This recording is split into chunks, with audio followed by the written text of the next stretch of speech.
बोलेलन एकदम झाड़ी के, बोलेलन एकदम झाड़ी के, भोजपुरी अपन संभारी के। आ गीत गजल में जोड़ा नहीं के, गीत गजल में जोड़ा नहीं के। भाई नूरैन अंसारी के लाइफ तो कबो दिखस ना, लाइफ तो कबो दिखस ना, कुछ फालतू सीखस ना। कतनो कहा मलिकाइन पर कविता, कतनो कहा मलिकाइन पर कविता, भुला भटक के लिखस ना।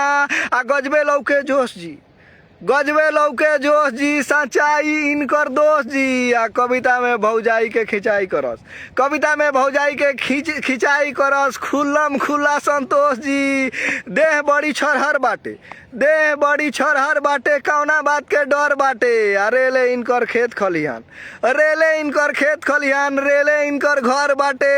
आ मुड़ी में नइखे केस जी, मूडी में नइखे केस जी, फेरू बड़ी विशेष जी। आई ना राउर चर्चा होके, आई ना राउर चर्चा होके, कहाँ बानी मुकेश जी।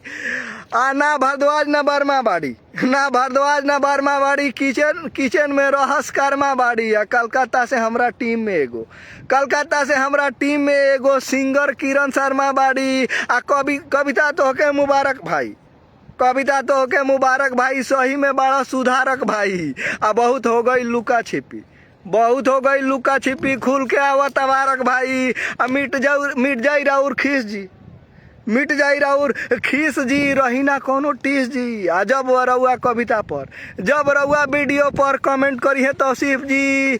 अब बारे में सुनी हमरा, अब बारे में सुनी हमरा, दिल में बड़ी घाव बा। चिवरा लेके हम दुबई में बानी, चिवरा लेके दुबई में बानी। आ घरे दही सजा बा।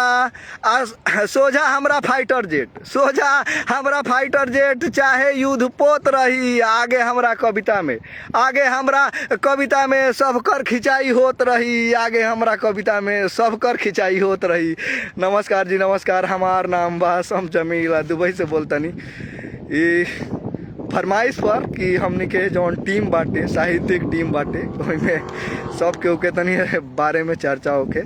तो वीडियो अच्छा लागल हो, निमन लागल तो एकरा के आगे बढ़ाई, शेयर करी। आ साहित्यिक टीम तो अब जौन बाकी सक्रिय हो जाई, आ सक्रिय हो के जौन बाकी पर प्रतिक्रिया मिले वाला बा बड़ी जोरदार तरीके से। अपन प्यार स्नेह बनौले रखी। बहुत बहुत शुक्रिया, बहुत बहुत आभार।